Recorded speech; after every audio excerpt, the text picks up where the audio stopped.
We're back in the Flamingo Room. We're live from the Flamingo Room. Live from the Flamingo Room in Fort Lauderdale. Nope, Tampa, other side of Florida, but close. Tampa. Dang it.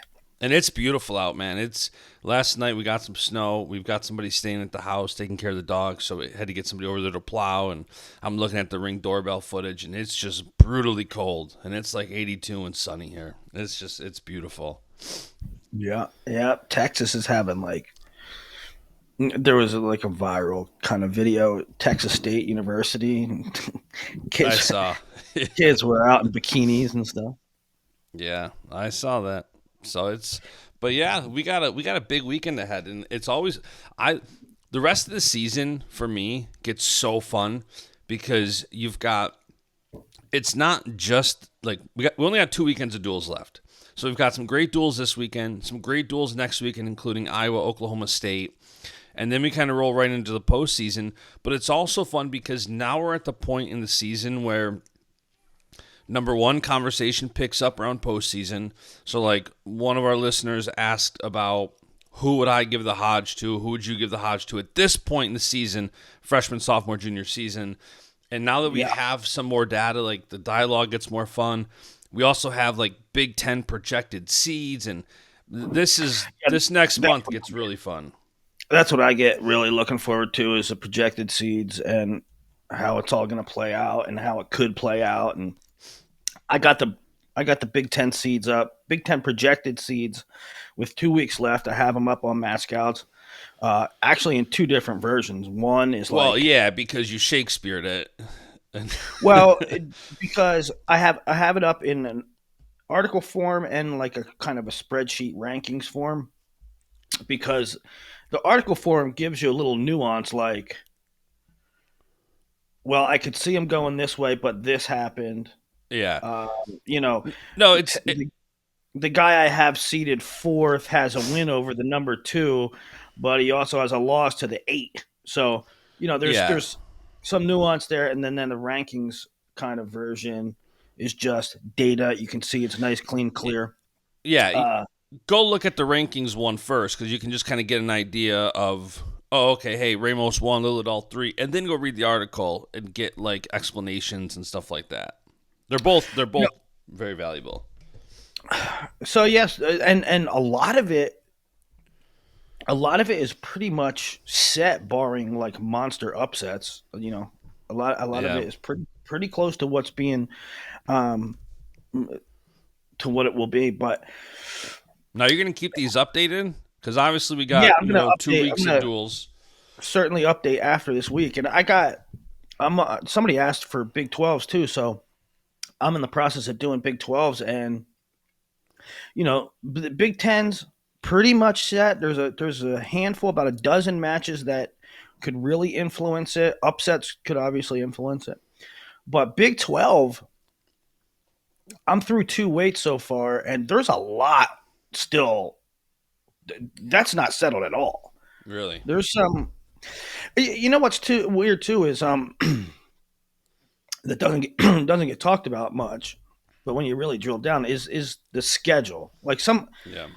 some guys, because it's a 14 team conference, some guys are like set like 6-1, but they didn't hit anybody, and Right. some guys are like 2-4, but their four losses are to like the top eight guys in the country. You know, so Yeah. Yeah. So it's gonna be good. I I mean, thought you want to start with the projected seeds and go through all that. What do you want to start with today? I thought it was. I put out a thing.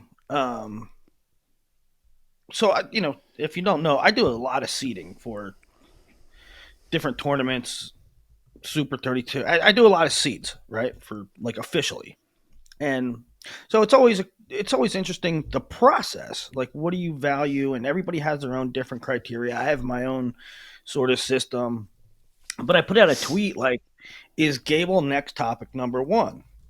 And when I talk about number one, I'm talking about seeds and seed process. And it brought in a lot of, it brought in like two distinct groups, maybe three. One I was flooded with. The response He's an was Olympic flooded. champ. Okay, that was one, but so in case you didn't know, Olympic champ is not a criteria. Like that doesn't have it has nothing to do with the college wrestling season. Um, but the first one was it doesn't matter. They'll meet in the finals. That's not the point. That's not the point. Uh, the point it doesn't go like, well, when you get down to the final two, just one and two, it don't matter. No, that's not how you do things, guys. You that may be I true. agree, but we do have to say the caveat to that is this may be one of the most inconsequential who's the one versus who's the two. I agree I, with you, but I'm I just know. saying I'm it is. asking. No, I I'm know. I'm asking. just saying You it, have it to is. decide. It is. I was thinking about it. I'm like, the good thing is it isn't inconsequential. Like, they're both a heavy favorite over the three. Who's what? Keeter, who Kirk just majored. No, So it's going to be Heinzelman. is it?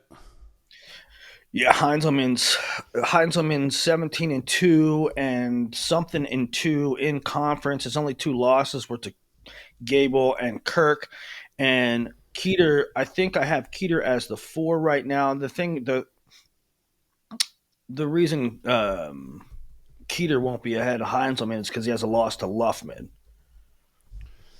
Do you And want to that just go hurts. througI the seeds?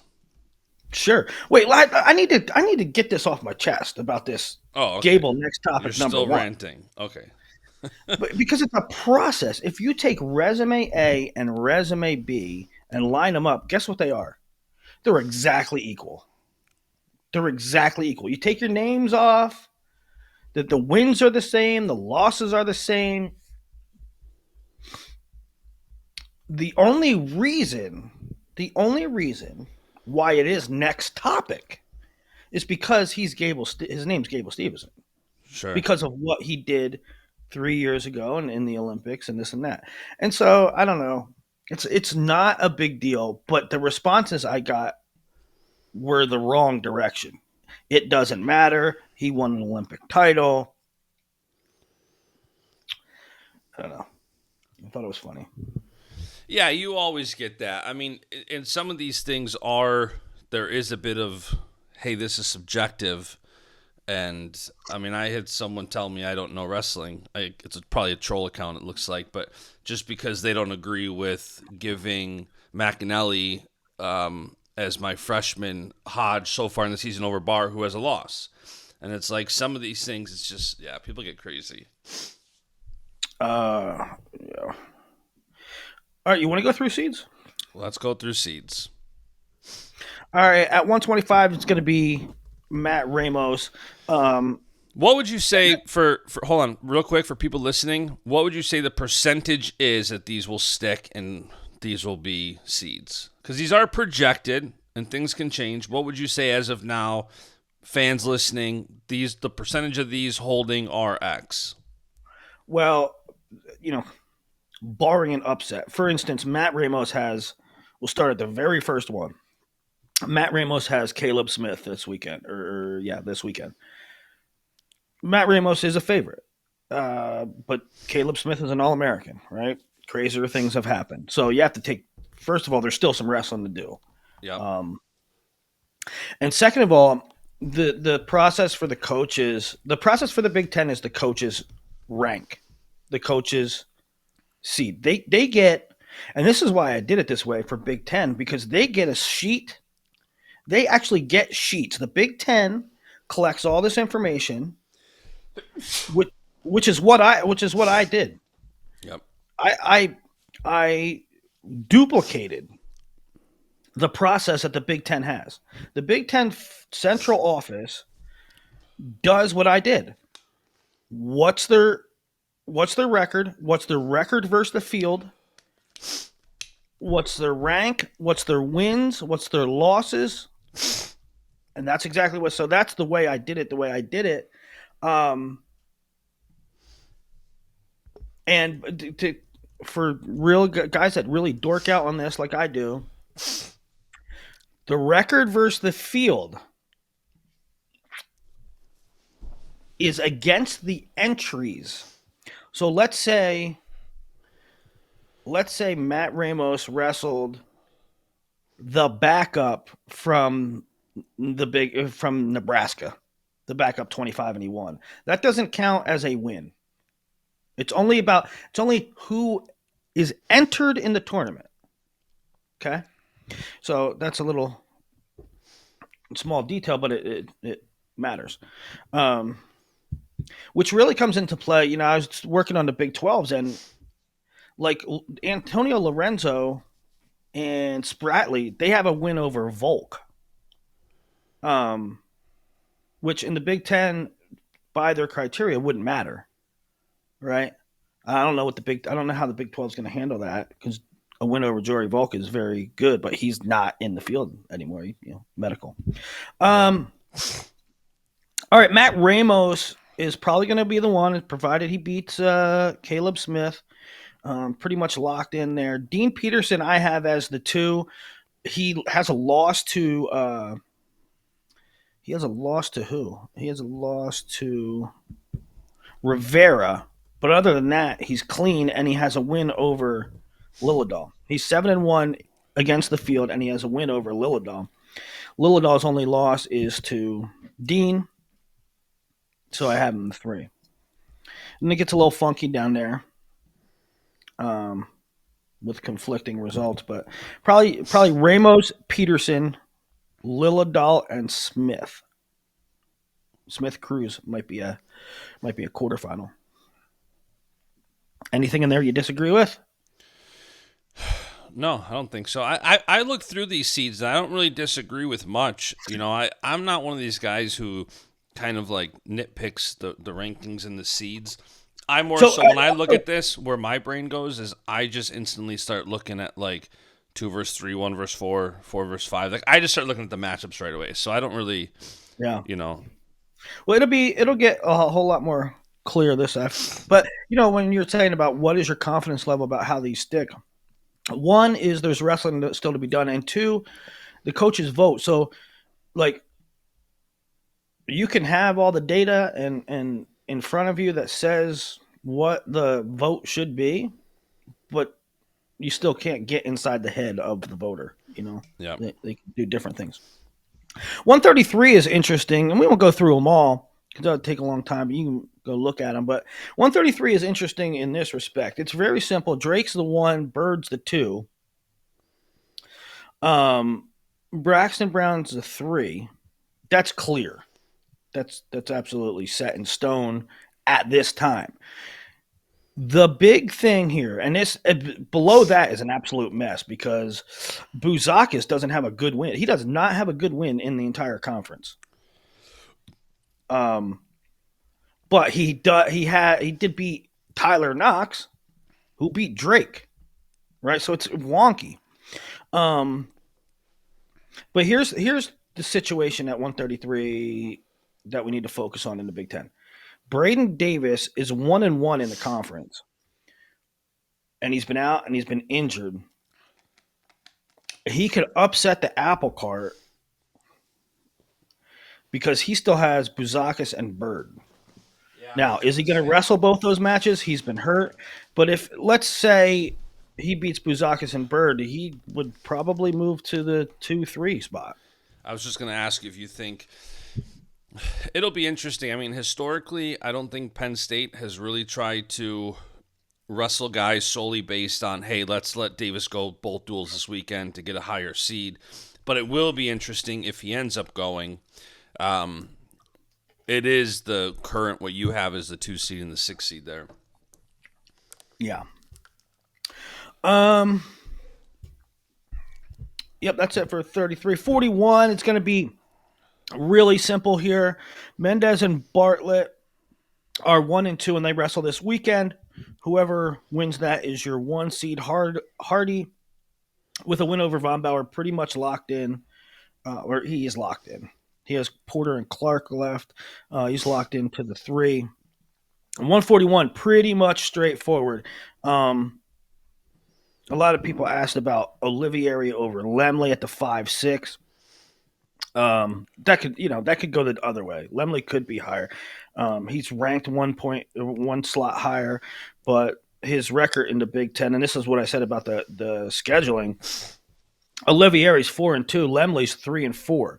So I would seed the guy with a 750 winning percentage in the conference over a guy that's under 500.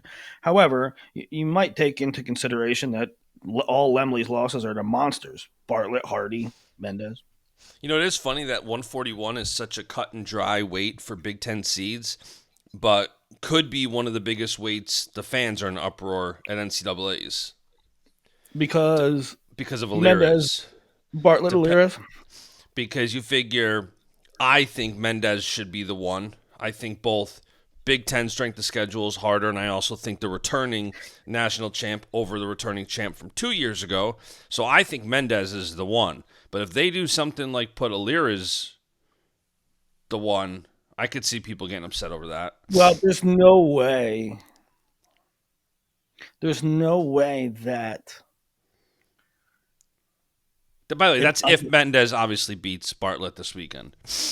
There's no way that there's two things has to happen, but there's no way they seed Alirez 1 if there's an undefeated Big Ten champ.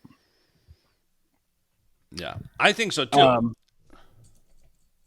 Yeah, and that goes back to my point. The Mendez Alirez situation goes back to my point with Gable and Kirk. Kirk's an undefeated returning national champ. Do you weigh 3 years ago against last year? He's the reigning, defending, undefeated national champ. You sound like Paul Heyman there. I agree. Listen, I've been very consistent that I think you favor the most recent returning national undefeated champ. I've been very clear on that. Well, that's what I'm saying about process versus perception, process versus opinion. Obviously, Gable's a freak of nature and one of the goats. I'm not being cute with it. I'm talking about having a process that you replicate every time. This is my process. I seed based on the returning champ every time. If the champ was 2 years ago and redshirted, like Alirez, I take the returning champ, right? I'm talking about having a process.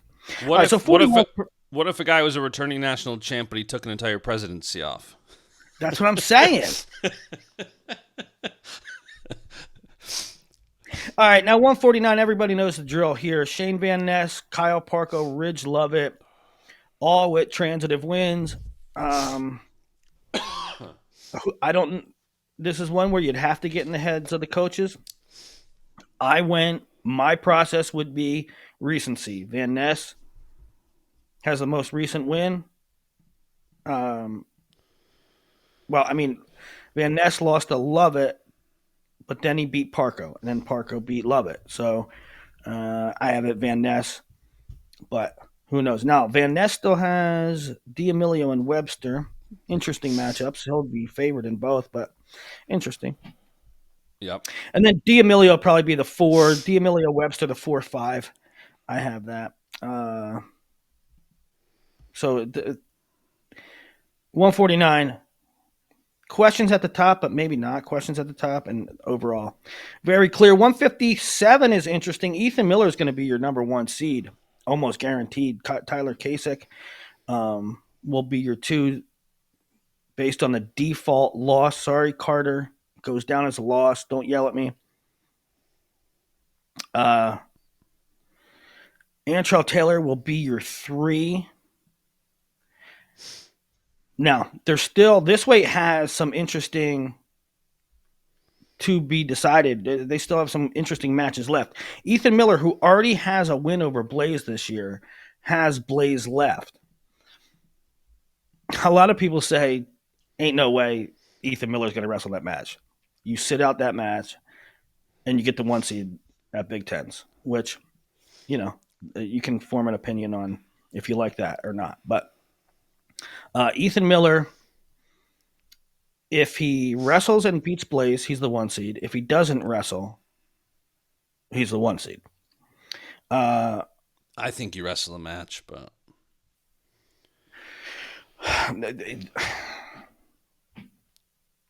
It's easy for us to say valor and honor and do the right thing. it's It's not another thing valor and when you work honor. your whole It's life. It's another thing when you worked your whole life and you're a coach and you need a signature athlete. The goal is to put yourself in a position to. The goal is the high NCAA place, okay, and the path to that is to get a good seed. And yeah, I mean, I don't like it, but I so understand it. here's my rationale for it. Ethan Miller has had a great season. He's 19-0. He's already beaten Joey Blaze once. Hmm. Beat him early in the year. So I think you can wrestle the match again, continue to get the experience, continue to get the matches. I don't know, wrestling or not wrestling to protect seeds. I understand what you're saying. I think he's going No, to end up having to beat these guys anyways. Like, take the match, get the match. I hate it. I hate if Ethan Miller sits out. I hate it, but I understand it. And Now, it will be interesting. I talk There to is. I talk to coaches that you don't have to, you can't really question their honor or toughness, and they were like, "Yeah, you should probably sit out." I'm not saying honor. It's just I think it's silly to sit I out think to it's I protect a think it's a seed. question of honor. I certainly think it's a question of honor. But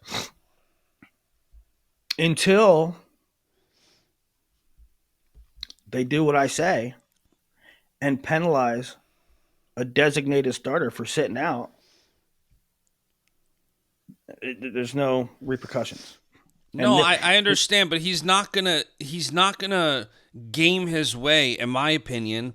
His only top 10 win all year was Joey Blaze in the beginning of the year.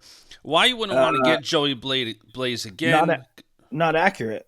He literally has a win over Tyler Kasich. Okay, sorry. The only match he's actually wrestled through and won against a top 10 guy aside from Blaze. The Kasich match, yes, it counts on the records, but he didn't beat Kasich. If he beat Kasich 5-2 in a normal match, whatever. But Yeah, if you but the point is, you get a good seat at Big Tens. You get the one seat at Big Tens. Let's get granular with it. You get the one seat at Big Tens as opposed to you lose to Blaze, you could be the 4, or and so would you want to go through a Blaze and Askey to get to the finals, or would you want to go through Kasich and Teamer? Right? I mean, these are I the understand what you're saying. I don't agree with it. But I understand the rationale. I don't think that's gonna increase his likelihood of being an All American. You still have to wrestle yeah. the I know. matches. I He has know. not I had know. that much You're right. experience against top 10 guys. Like, I get it. I mean, you're talking about a guy who, and this isn't to throw shade at him, but he didn't qualify, I don't think, last year, didn't place, whatever, for the past 2 years. Like, this isn't a returning All American who's trying to get an edge up. It's like at some point, gaming it doesn't necessarily help you. Yeah. Yeah, no, I see your point. But again, this is there's a lot of moving parts at this weight. Miller still has Blaze, whether he wrestles him or not, it remains to be seen. Kasich probably locked in the 2, and we probably don't see him. Yeah, I We don't think probably we don't see him until Big Tens. see him till Big Tens. Antrell Taylor, man, there's so much going on at this weight. Antrell Taylor would be locked in the 3, but he has Blaze left. And so a loss to Blaze would really shake things up. But the guy who really has a shot to move all the way up is Teamer, who is only 3-2 on the year, only 1-1 in the conference, and his best win is Sasso. He lost to Kasich. I guess he can't move up too high, but he has Askey. Um, but a teamer win over ASCII, coupled with like Antrell losing to Blaze, Yeah. could have teamer going up as high as 3, I guess. So across everything, this is one of the most um, unclear pictures so far Sure. because a lot could be determined. 165, pretty simple. I mean, really simple. Mesna brings the 1, Caliendo 2. Minto is your 3, provided he beats Tyler Lillard, who we already beat this season. He has a win over Mantanona, who should be the 4, who beat Sparks and Mayfield.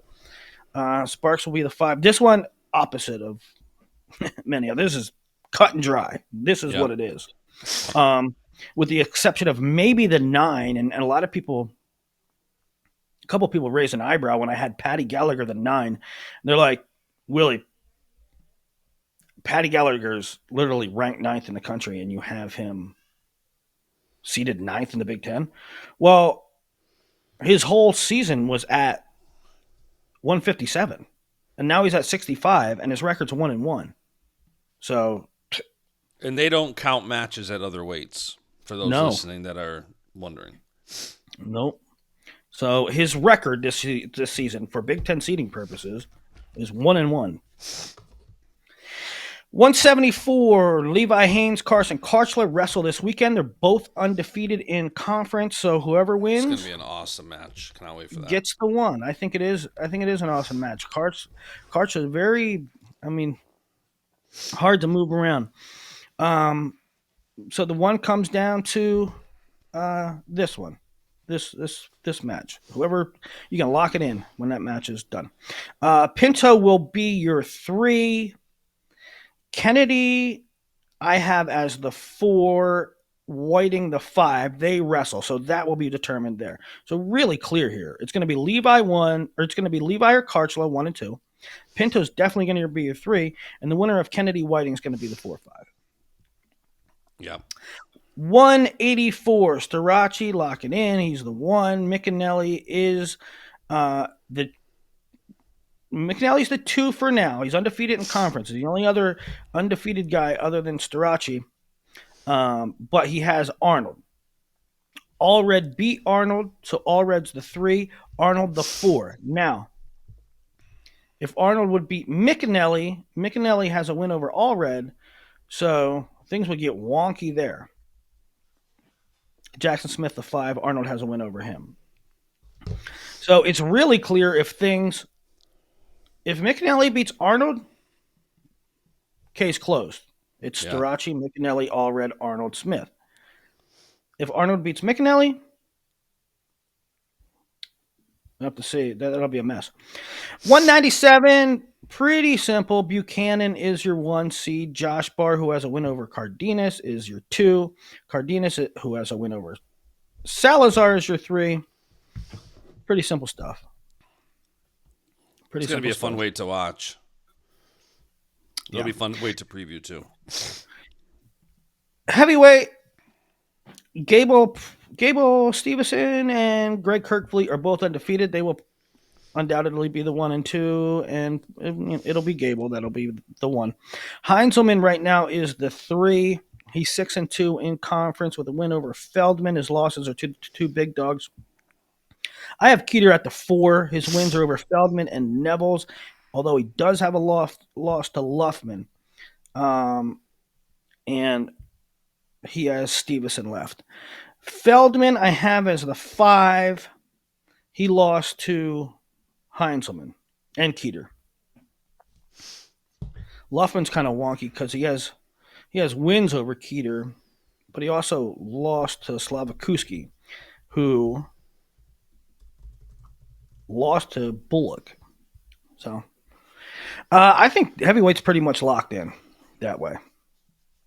And that, my friends, are the seeds, at least for now, for the Big Ten. And we'll do some updates after this weekend. We'll obviously, if there's upsets, if there's changes, it'll be fun to. We'll go back and adjust and discuss. Yeah, but you get a picture for it, and then The nice thing is you see the remaining matches and you follow this weekend, and then it becomes pretty freaking clear, with just 1 week to go. Yeah. Hey, this is Army Navy week, bud. Do you It know is that Army Navy week. I love it. I wish I'm so I don't know if I'm coming or going, and like I was like sometimes I'll just be like, yeah, I'm gonna take a flight home. I'm gonna take a flight here now, but if I was thinking properly, I would have stayed, went to the Army Navy match, and stayed and went to national preps the following weekend. But I didn't, so I wasn't thinking ahead. Um, but I had to get home. I had to get home to the wife, and I don't know. That'll put me in good graces to go to Big Tens, to leave a little earlier than I would have if I got back after this. But it's Army Navy week. Do you know Army Navy number one was the second highest watched football game this year, behind the Big Ten championship game? I believe it. Number two, they broke a record for ticket sales. Highest Army home duel ever. That's We're pretty seeing a lot of impressive. that, right? Like Little Rock set an attendance record for a duel the other day. A lot of records being broken. Well, Little Rock, you got to give credit to Oklahoma State. I think I saw somewhere that they have three. They had three road duels this year that the road team set attendance records. Yeah. It's like the Yankees or the Cowboys, right? Well, I guess NFL always saw that, but um, yeah. But still, you got to credit the local 100%. crowd. Um, and it should be a really good duel. Army Navy should be a really good duel. And another great thing about it to me is that it ends the weekend. It's Sunday at 4. It's like the last big duel of the weekend. So that's really cool. One other note, not that it's like I'm not going to spend much time on it, but they released the NCAA rev share model and guidelines and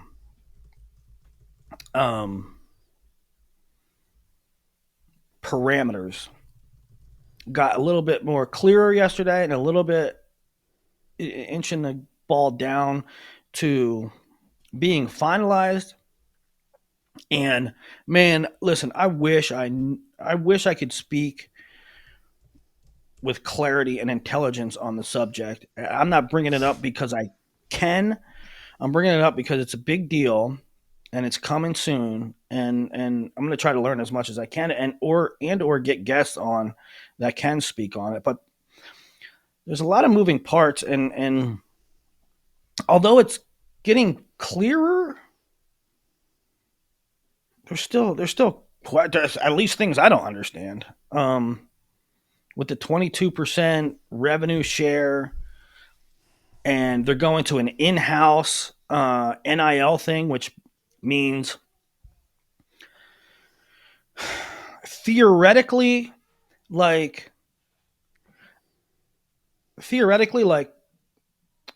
Ohio State. I'm sorry, I don't want to use it. Theoretically, like the University of Miami cannot offer me $2 million. What they can do is they can draw up a contract to say, like, this is what I'm getting paid for, and a third party assessment person says, yeah, 2 million is what your value is, or no way, you're only worth 150,000. And so, like, they're supposedly going to that. So I don't know how that's gonna. I don't know how that's gonna play out. Like I mean, if it's going in house, I had somebody try to say yesterday that it would be exclusively that, But like, you tell me Bo Bassett can't make money through Rudis? Like, he can't be a Rudis ambassador. I don't know, man. That's why. Listen, we'll have these in-depth conversations in the off season, but it's very hard, like you said, to you can assess all you want. Doesn't mean a Bob Nichols type guy can't set the price for it. If he has a company and he wants to pay somebody, it's worth whatever it's worth to him. Or if any other, big donor wants to pay somebody and they're going to do it through their own company, it doesn't matter. I don't think the NCAA is going to sit there and say, you can't pay this kid that much money. I don't see it happening.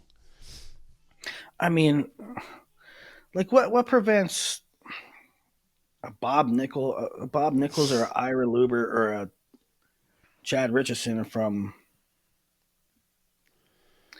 paying Prospect A's dad to have a shell job? Correct. And that's exactly what's going to happen. They're going to, even if it's not paying the dad, it's going to be deals and incentives that are not reported to the NCAA. That's all you're going to do is make it, these donors are not going to say, oh, I can only give X amount. No, they're going to find a way to give it. They're going to find a way. Yeah. So I just wanted to. And by the way, they should be able to. They should not put a cap on an athlete based on an assessed value that means nothing. Well,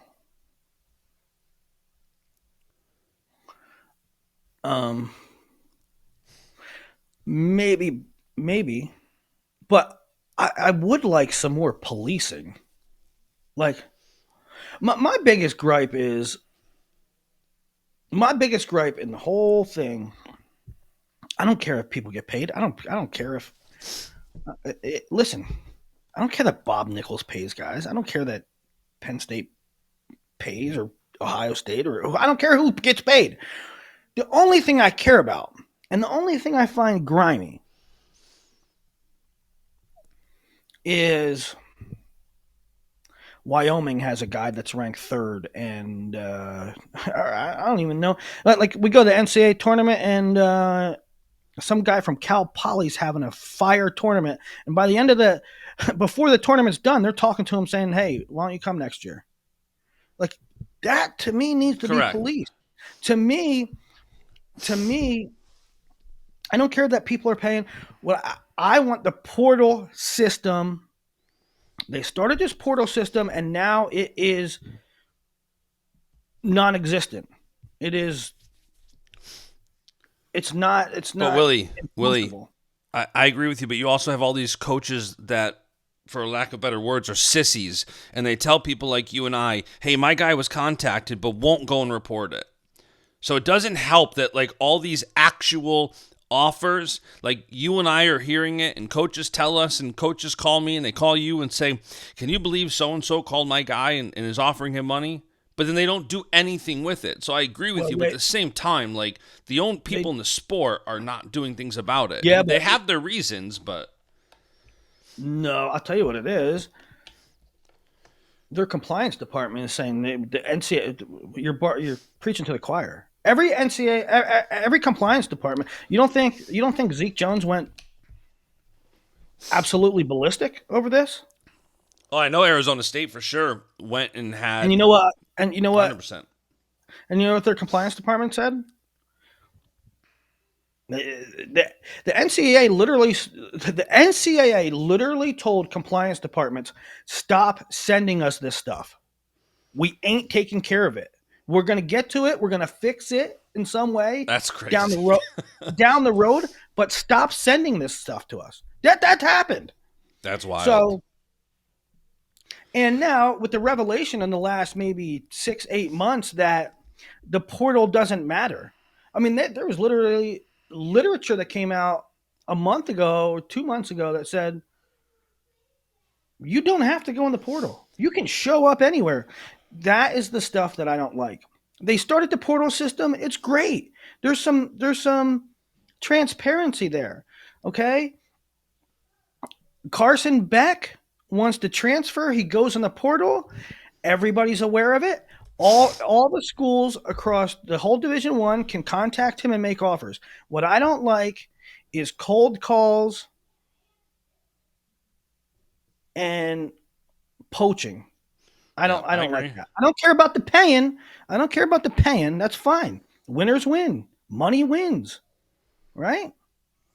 If you want to do that, good for you. If you good for you investing in your program. Good for the kid for making his money, I guess. What's bad is the backdoor deals, right? So that's my soapbox.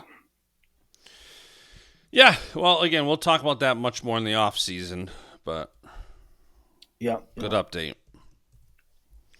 All right, let's preview the weekend. I want to. I do want to. I kind of want to talk about your wrestlers per grade, but I honestly didn't dig into the I thought it was a little bit more cut and dry than people apparently So disagree who with is the me. freshman? Who was your freshman of the year at this point? Max McAnally. Undefeated. Undefeated, 17-0 this year, 12-0 as a redshirt. The kid's 29-0 in college. He just is having an incredible freshman season. And if you're talking Hodge like, I kind of throw out a loss. And listen, obviously I love Barr, so maybe I'm biased in the point of trying not to pick him here. But whether he had a loss to the number one guy or not, he still had a loss. But I Is put a he the poll out. only undefeated freshman in the country? He might be, yeah. Yeah. So, I mean, I understand the pick for Barr, and I put a poll out like who's had more of an impressive freshman season. And obviously my audience is Penn State skewed, so I'm not surprised, but 65% of the people said Josh Barr is having a more impressive freshman season. Which I wouldn't necessarily disagree with. I just, for the Hodge type criteria, I ruled anybody out with a loss. as you should. As you should. And That's then clear. sophomore, I think Sophomore is too. sophomore is maybe the easiest one because you have Messenbrink, Mesenbrink. who's undefeated, tech the number 2, separated himself from the whole field. By far the most impressive sophomore. Yeah. And then my junior would be, and by the way, Paul on Twitter asked, can we get a Bash in the Brain Hodge for freshmen, sophomore, junior, and seniors at this point in the season? So that's what I responded to. Junior, I went with Jesse Mendez. I think that one's pretty clear. He's 23-0. He's looked incredible all year. He's a returning national champ. I think he's the most impressive junior. Oh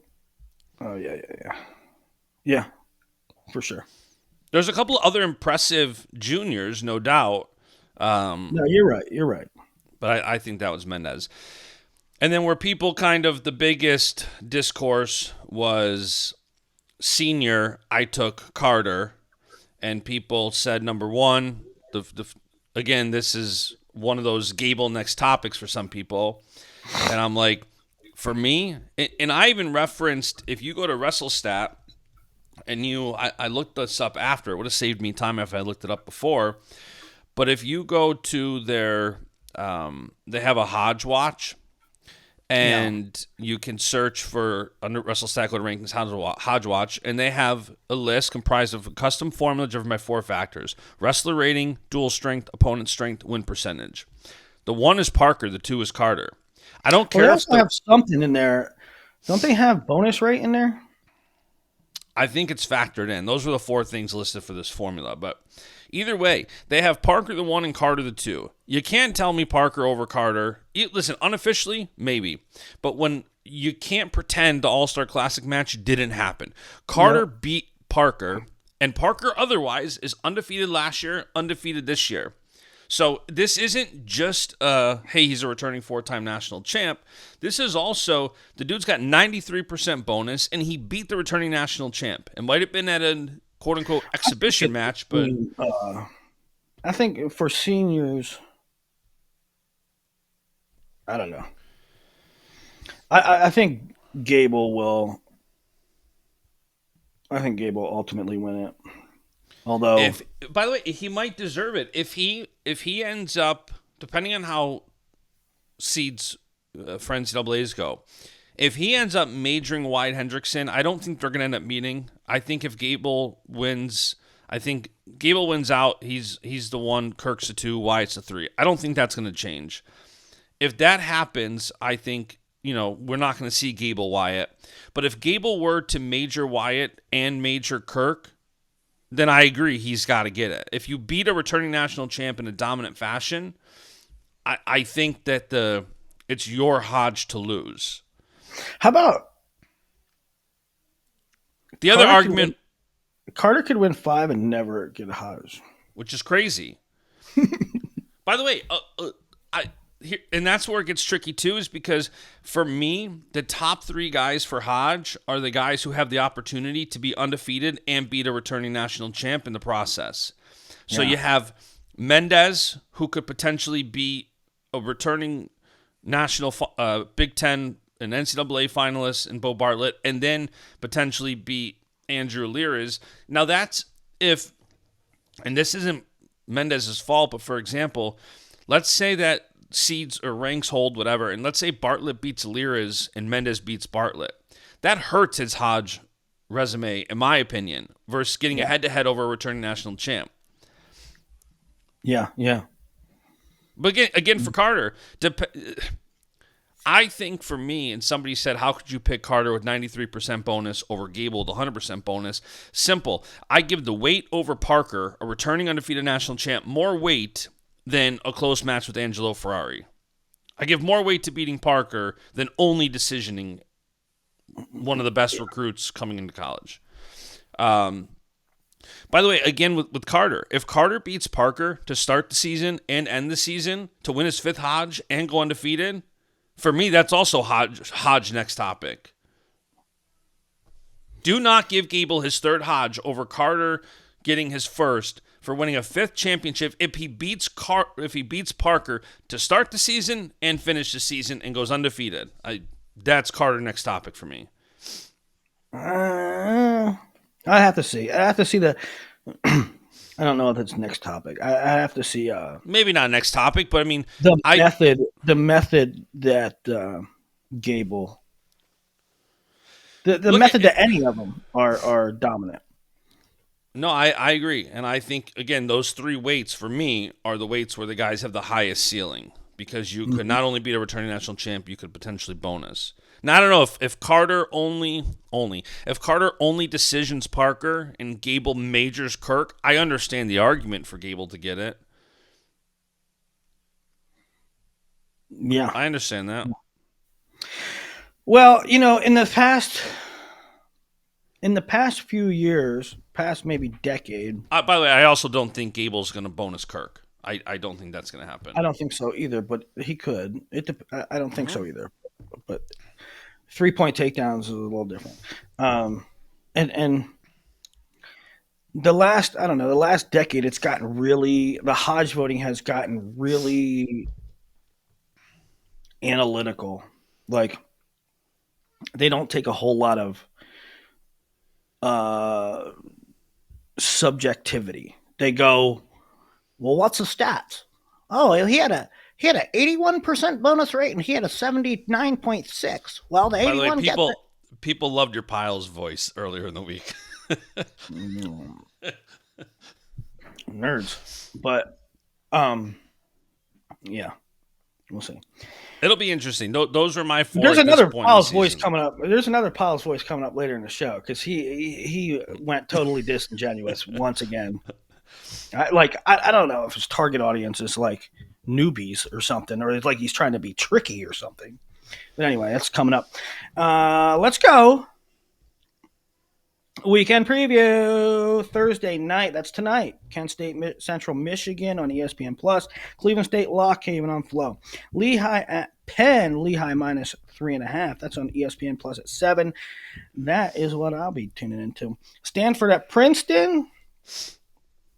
Old coach, new coach. Stanford on a swing this weekend, going to Princeton, and where are they going? Tech? I don't even know. NC State. Stanford Princeton 7:30 tonight, Friday. Wait a minute, Stanford. Hold on.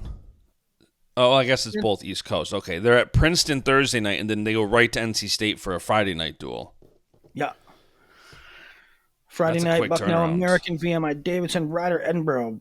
Stanford, NC State, that's on the ACC network, 7 p.m. Knox Oreen.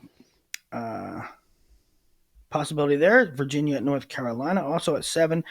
7 o'clock on a Big Ten network. Ohio State hosts number 1 Penn State, 18.5-point favorites on DraftKings. Bash actually took the time to type in here, only available in some states. Well, because I'll tell you why. Because every single time I share a line, and I understand, and I do what I do to try to help people get information, but every single time somebody sees a DraftKings line, there's at least a couple people that open up DraftKings on their phone, and they're like, I don't see it. Where is it?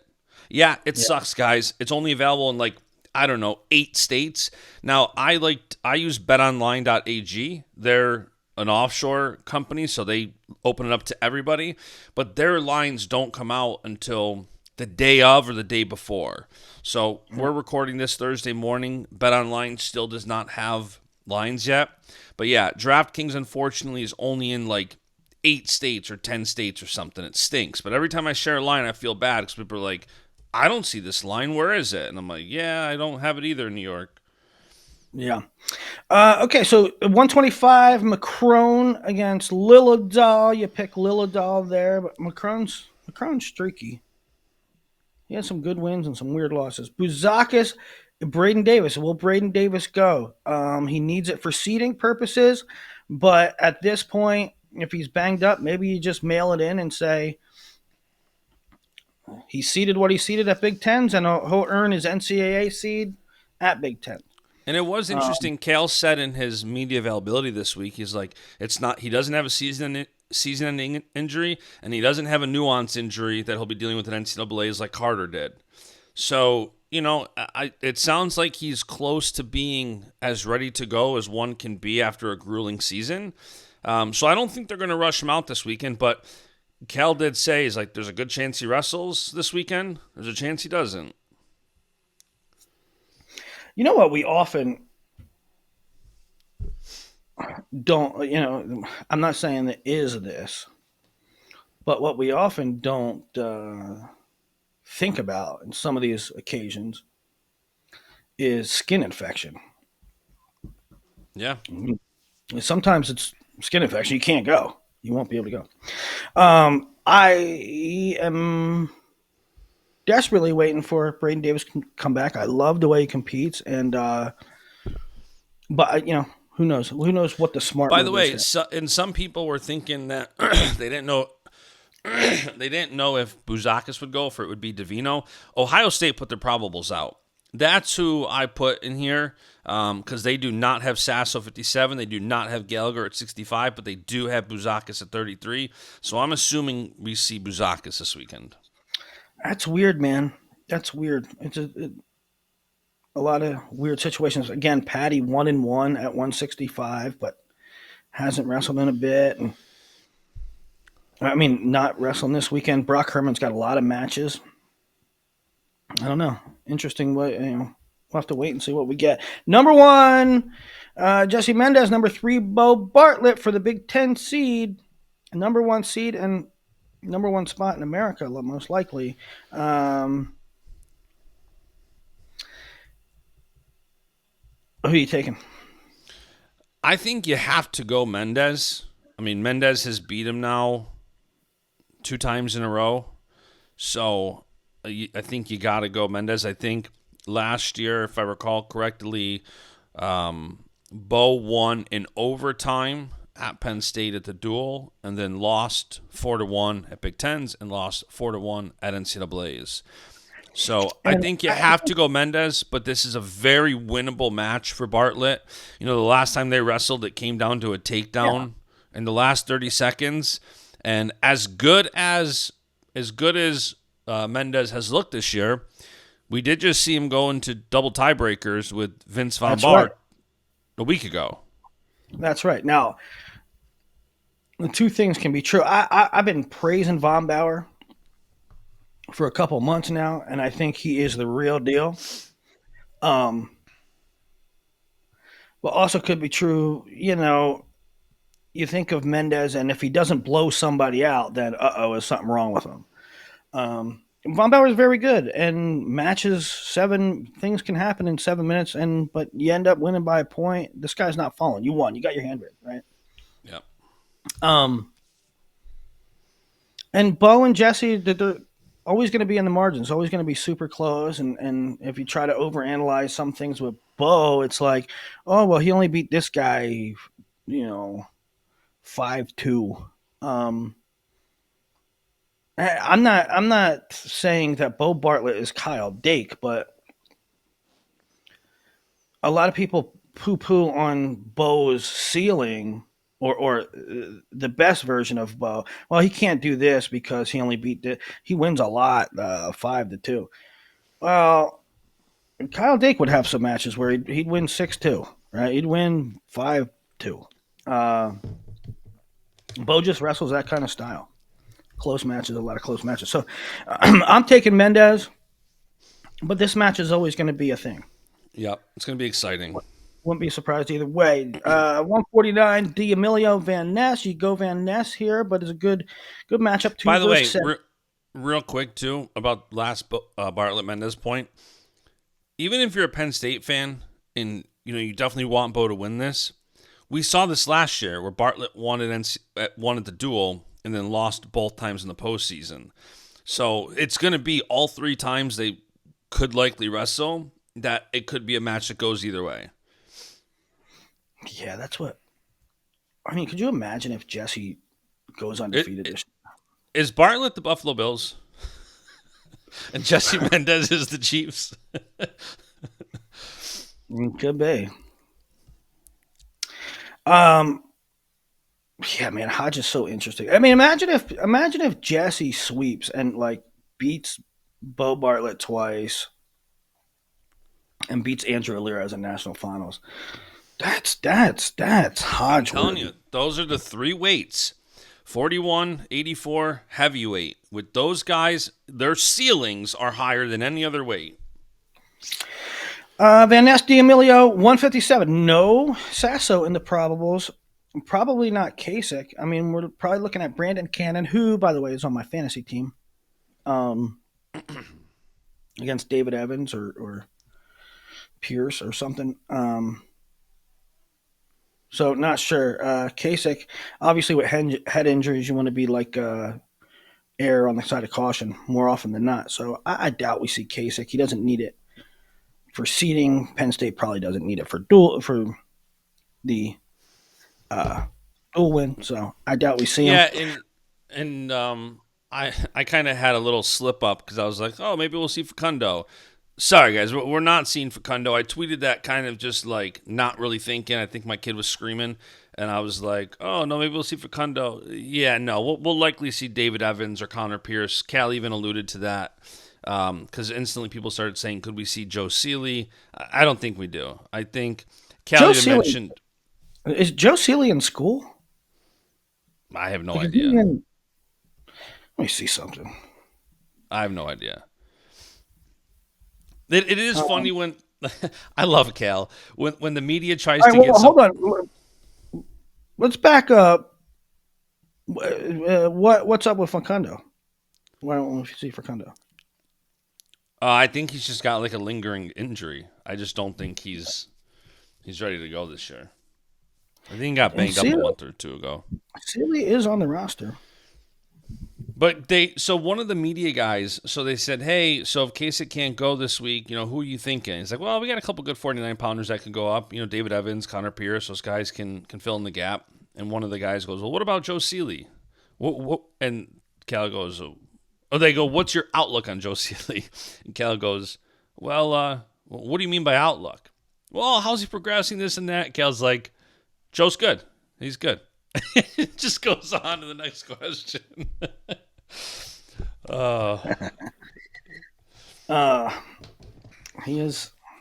Cal's different. He's funny. Dry humor. Yeah, Seeley has 0-0. I mean, he hasn't wrestled a match this year. No, I think it's David Evans or Connor Pierce. I think that's what we see. So Mesenbrink at 65 will win over whoever it is that looks like Patty's out. Haynes Karchla for the top Oh, seed match of the in the night. Big Ten. And Karchla, man, what a heck of a season. I'm not, I don't mean to be mean, but there was a time when I kind of wrote him off. I'm like, he's not going to figure it out. I mean, not figure it out. He's not going to be healthy. Yeah. He's never going to be healthy again. It was like sad. But he looks good, man. He looks good. So, He does. Like um, his whole he started off his career has been so weird because he red shirts, 12-0 is a red shirt, and then he gets injured. So then he misses his whole what was supposed to be his freshman year. Then as a freshman, he finally competes and he goes out in the All-Americans as a freshman, takes 7th. And then next year he can't get back to the podium. And then 2024 injured again. And now 2025 we're finally seeing him back to, in my opinion, what he looked like more his freshman year, where he was a freshman All-American. He's looking awesome this year. I did the same thing. I just thought, man, he's gonna be one of those guys that I don't want to say he doesn't live up to his expectation, but injuries kind of prevented that from happening. And this year so far, he looks like he's been healthy and competing at his potential. yeah, yeah. Whatever the case is, got to. I'm happy for Carson that he's looking good. Starachi, Rogotsky, Bar, Shumate, Kirkfleet, Feldman. Good match there. 18 and a half. What did you do the math on this? I didn't do it yet. No.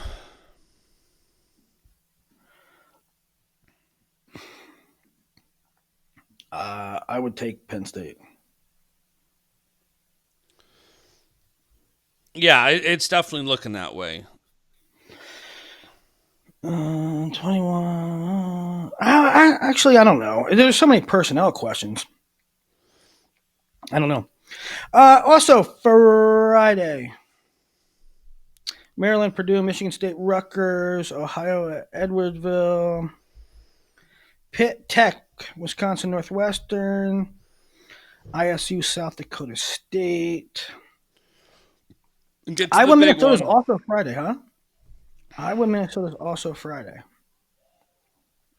It's a doubleheader. And The Big Ten doubleheader. We get yeah, so this Penn's. is what I was saying. So on Monday's show or Tuesday's show, whenever we did it, we briefly went over what was coming up this weekend, and you were like, "Hey, Iowa, Minnesota could be really good," and I was like, "Stop." And then you were like, "Well, this or this," and I'm like, "You know what? You're right. This could be like a 5-5 duel." Okay. And I'm like, "Man, this is going to be a really fun, fascinating duel." You're right. At first, I thought next topic, Hawkeyes. And man, we'll see.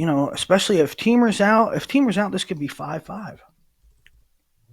And then Pinhead Piles yesterday, disingenuous prick, puts out, I guess for the casuals. I don't know why he does those monologue videos, but he's sticking with it. He puts out this video after the probables come out and go, man, I'm hearing a lot of talk that Iowa and Minnesota could be 5-5. I just don't see it. I see it 6-4. And then he goes through it. Oh, Yeah, that voice Teamer's gets in me there. every time. Well, you don't understand how people arrived at 5-5 without Teamer?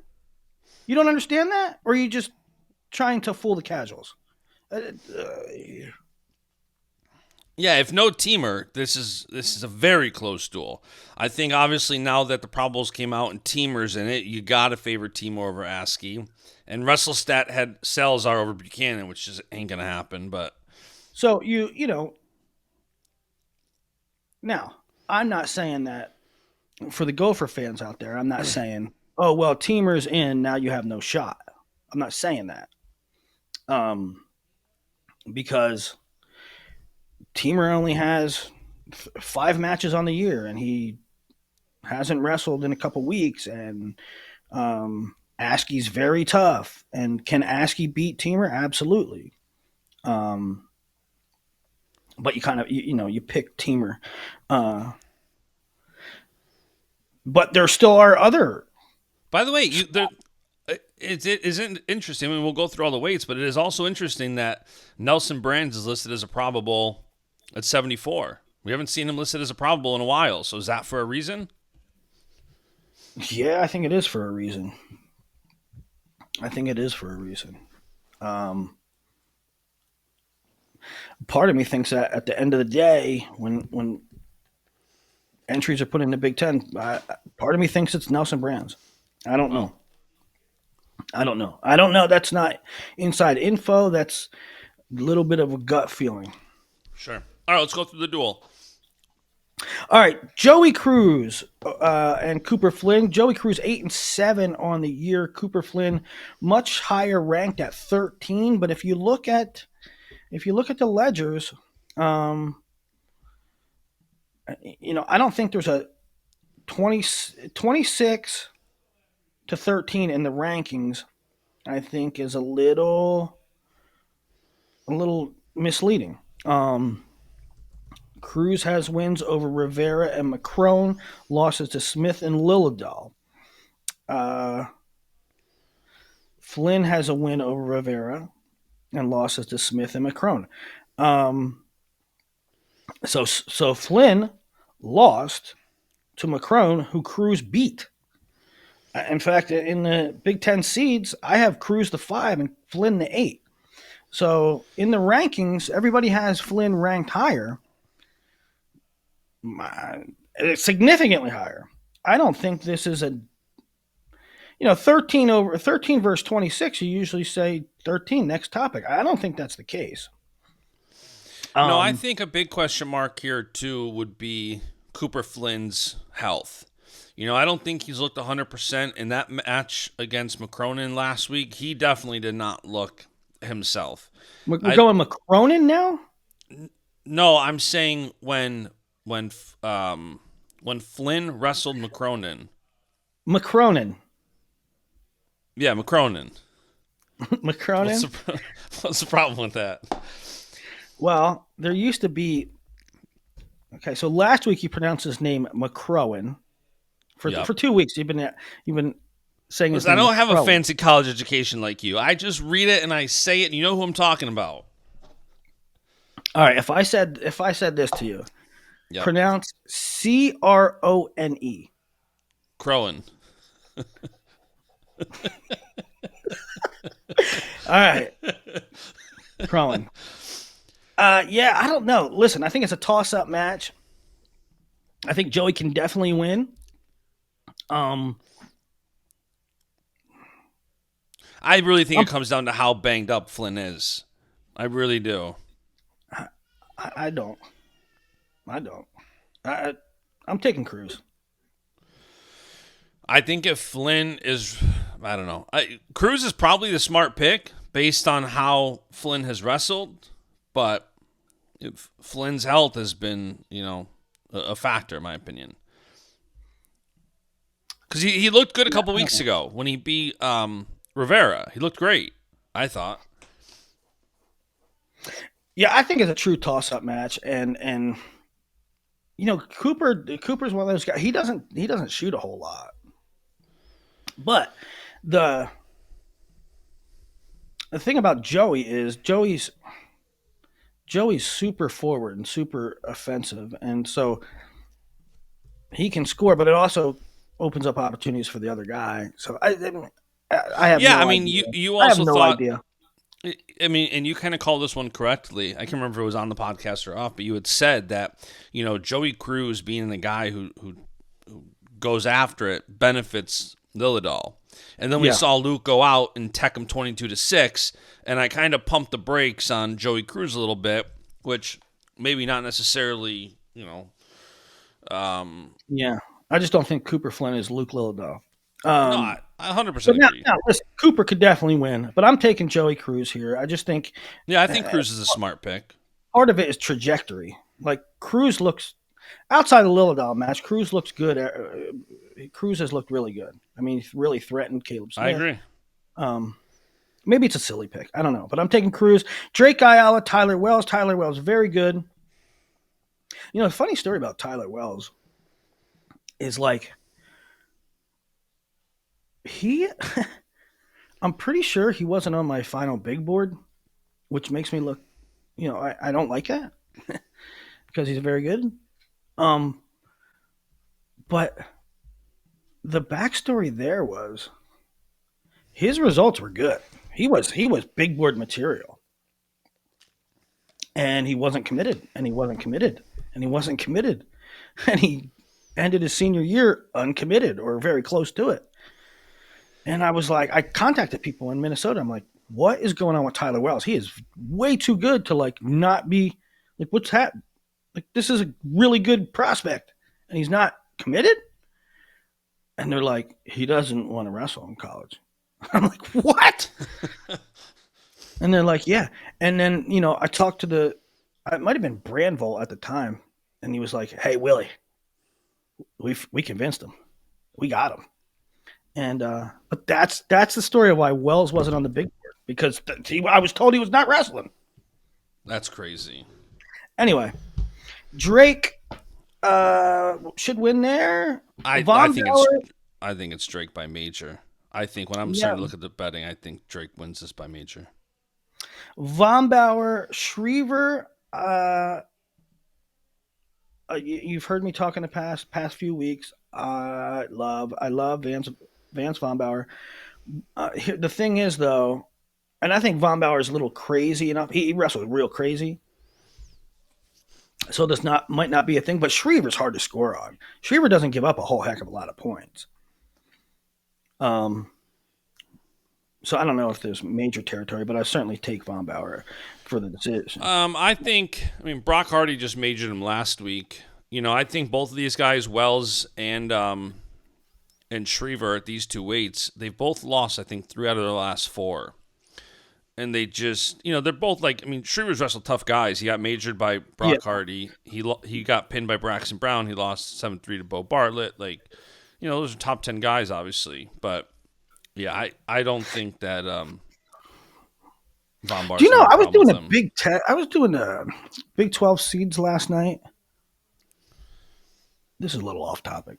But Drake Rhodes, who transferred from Iowa, he's up to he's going to be like a 3 seed.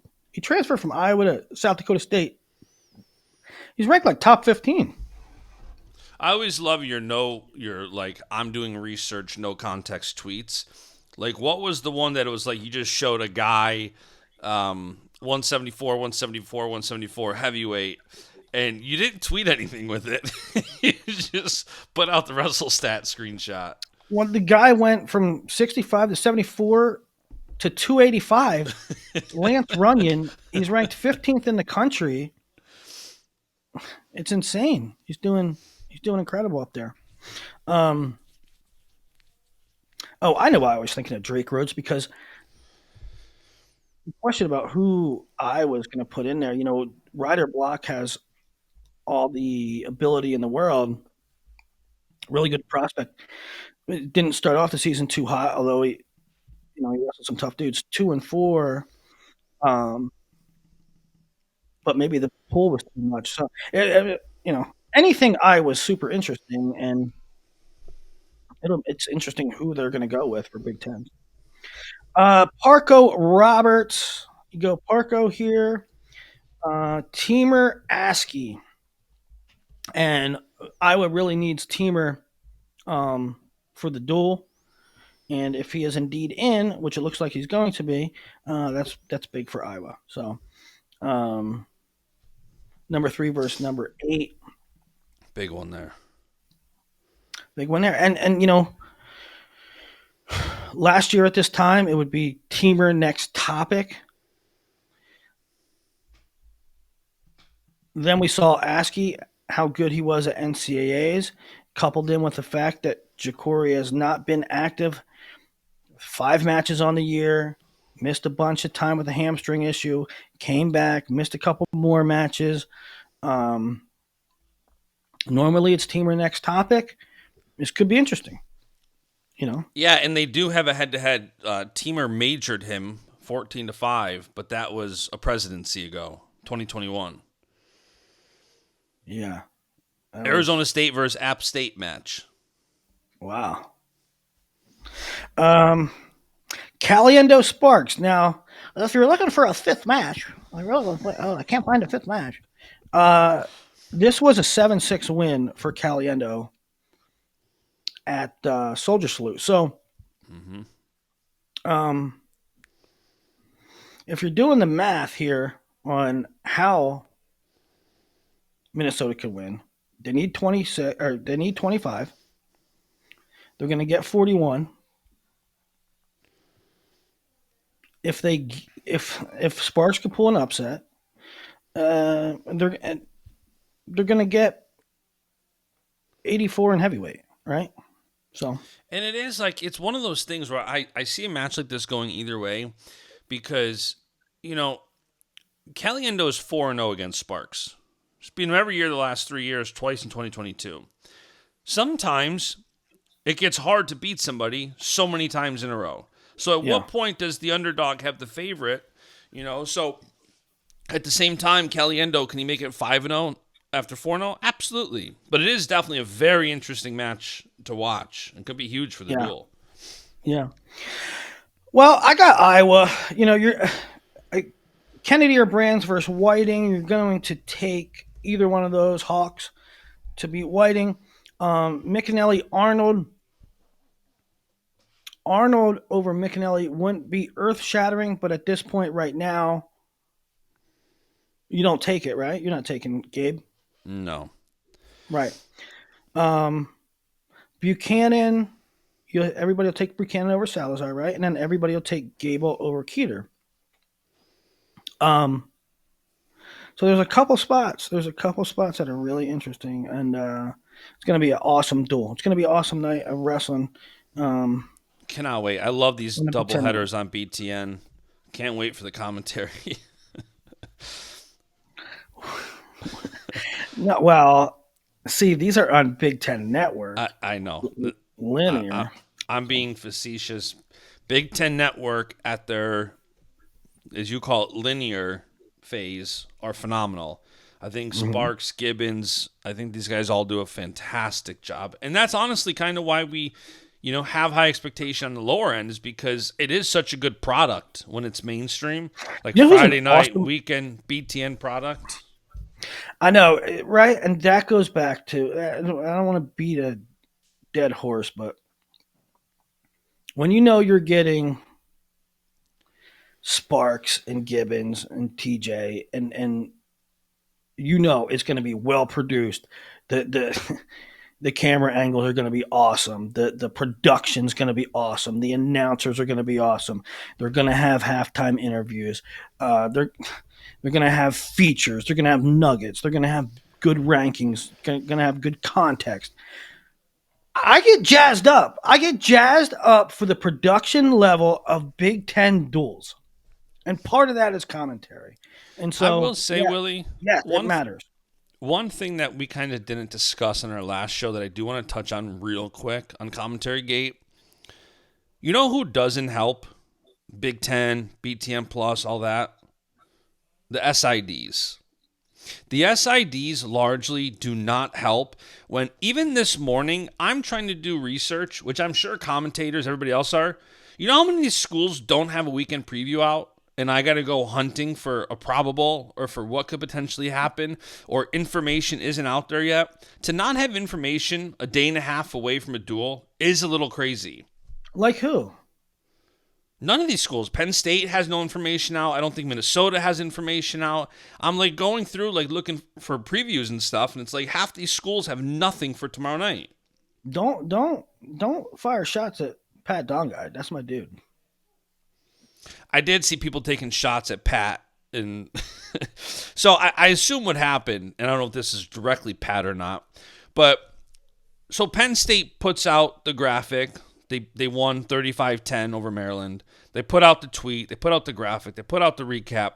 But accidentally, Penn State puts the score in their schedule on their website as 35-0. And a number of tweets start firing off. Penn State doesn't want to acknowledge the 10 points. Penn State says 35-0. I'm like, is this a real thing? You guys, they've put it everywhere. Stop. Yeah, yeah. And by the way, I'm not taking shots at Pat. I'm just saying a lot of these SIDs, like BTN and BTN Plus, it's not like with NFL, with some of these other sports, you have information you can study for a week. It's Thursday morning. We should absolutely have information out there to help these guys. Yeah, I get it. That It's doesn't mean not that an excuse. It's not an excuse. the announcers called them tech fall points. I agree. I'm just saying it doesn't help if we're going to try to Well, hold. a lot of it too comes down. Like, I mean, Pat's great. The SID at Minnesota is usually great. I mean, a lot of the stuff comes via the coach. Yeah, I don't know about putting this out yet, right? I mean, 100%. And by the way, you know who I will give kudos to? You know who's one of the best programs for communication? Take a guess. Iowa State. Iowa. Iowa State from a coaching standpoint. But Iowa, they send their stuff out on Tuesdays. They send probables out 3-4 days in advance. Iowa does. Sam Bassler does a phenomenal job. Right? And like clockwork, you know when to expect it. That is really good. Yeah, for sure. It's by the nice. way, Iowa's nice not a big like on something. correct. Right? And Iowa's kinda, correct. In Iowa, maybe like their coaches might be a little I don't want to say like secretive or just like a lot of these coaches, they hold their cards close to their chest. But when it comes to the SID level communications, Iowa is one of the best. yeah. Well, you can't and you can't blame. I don't think you can blame Iowa for being cagey about who they're going to send at a weight because every freaking school does it. No, correct. That's what I'm just saying. But from an SID standpoint, they send out their probables, they send out their preview. They're usually one of the first teams to do it. So kudos to Sam and kudos to Iowa. So back-to-back Big Ten duels is going to be great on BTN. Also, Friday, Northern Colorado, Utah Valley, Little Rock, Cal Poly. Saturday, short slate. Columbia at Harvard, Arizona State, Cornell is the big one. That's at 4 p.m. North Dakota State at Cal Baptist. That's it. That's it for Saturday. Sunday. Michigan State on the Big Ten Network. Bellarmine Presbyterian, Columbia Brown, Indiana, Nebraska on Big Ten Plus.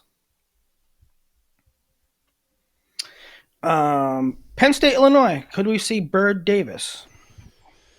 Again, question marks on Davis. Webster Van Ness could be a nice one.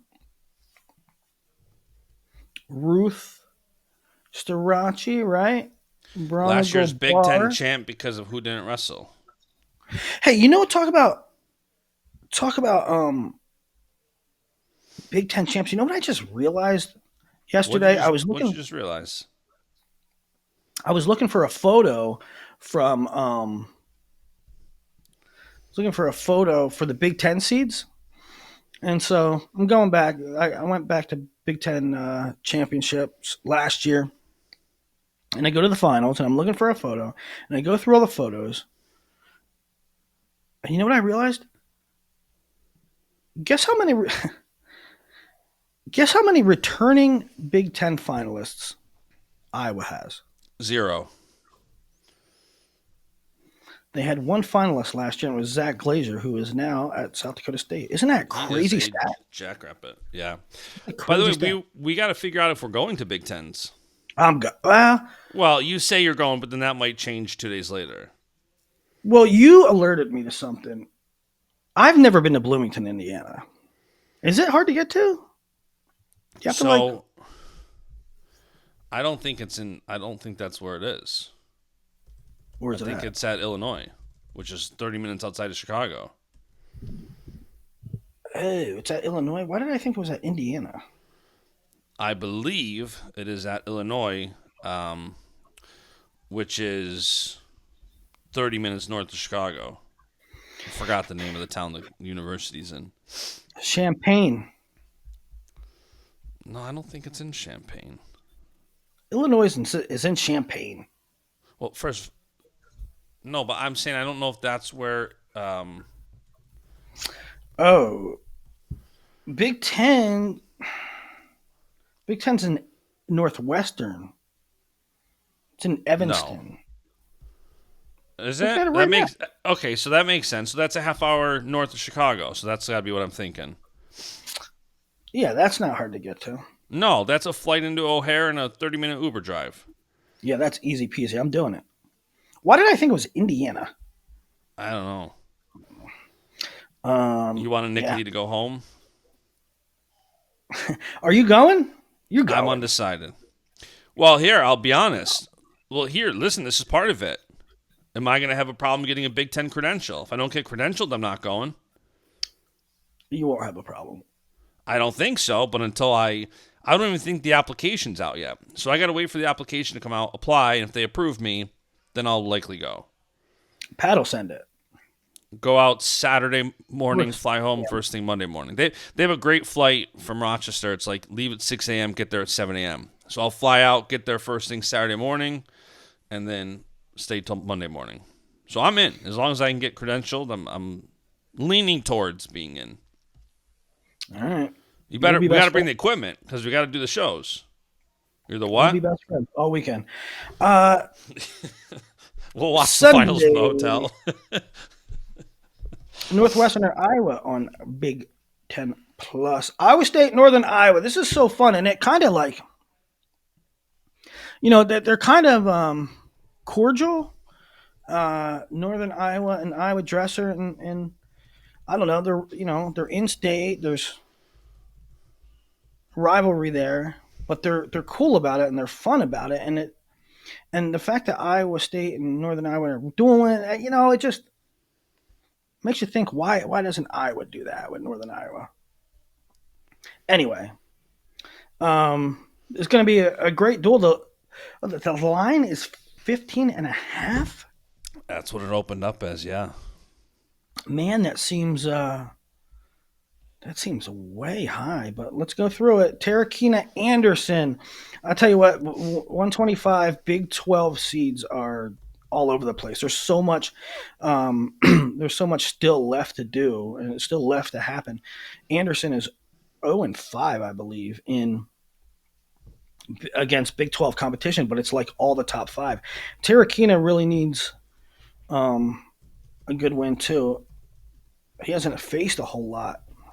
Uh, Certainly not in a while. Tarakina Anderson at 25. Frost Farber. You go Frost there, but Farber's looked good. Frost Happel. That's the opposite way. You go Happel, but Frost has looked really good. Pinero Real Buto. To me, that's sort of a toss. I like the way Pinero's wrestling right now. I think he's wrestling as well as he ever has. But Real Buto's a tough cookie. So I think that's going to be a close one. I'd probably go Pinero, but I think Robuto can win it. Chittum versus Downey. That's a good one. That's an awesome one. Awesome one. I'd probably go Downey right now. Riggins is down at 65 versus Thompson. You probably go Thompson. Gatan Sima at 74. That's sort of a toss, isn't it? Yeah, probably a toss-up. Yeah, I guess 15 and a half is right the way they match up. I mean, Iowa State's just hurting with injuries, right? They got, Yeah, they are. you pick Volker and you pick Runyon up top. So, yeah, 15 and a half. Got to favor Northern Iowa. What a terrific year for Northern Iowa. I think they're ranked 4th in the country right now in the coaches poll. I wish And we were maybe getting Iowa, Northern Iowa this year. Be a great year for it. that's what I'm talking about. That's what I'm saying. It would have been a great duel. Yeah, I wish we had it. Now, Northern Iowa loses a lot though next year. Happel, Real Buto, Keck. So we'll see. But that's going to be a Yeah. great duel. That's number 11 Iowa State at number 4 Northern Iowa, and I believe like ticket sales are bonkers for that. That's 2 p.m. on Flow. Princeton at Penn at 2 on ESPN Plus. Oklahoma, Arizona State. on ESPN Plus. Oklahoma State off this weekend. The only thing left on Oklahoma State's schedule is Iowa. They had a very front-heavy season. Little Rock at Bakersfield, which, Willie, why are you bringing that up? Well, could we see Stephen Little against AJ Ferrari? That could be interesting. Drexel at Hofstra, Northern Colorado at Wyoming. But then we end the week with Navy at Army. 4 p.m. on Flow. It's going to be great. Great way to end the wrestling weekend and the penultimate dual weekend of the year. And we got to enjoy it, Willie, because this is the second last weekend of duels. Yeah. And, we started off the show with the Big 10 seeds, and I'll have Big 12 seeds up, but I'll try early next week, Tuesday-ish, to get them updated as well. And the picture will get much clearer, and we'll head through the home stretch. Yeah, the home stretch. That's going to be a fun one, Willie. I'm excited for this weekend. When are you leaving the Flamingo room? Tuesday, Wednesday next week. So we'll get one more show in the Flamingo room. All right. We'll get book your flight. Book your flights. Book your travel to Evanston. Gotta wait for the media credentials to come out. You'll get it. I don't disagree, but I don't want to book it and then not get it. Yeah. All right, that's the show. Like, subscribe. Be good, do good. God bless. Go Bills.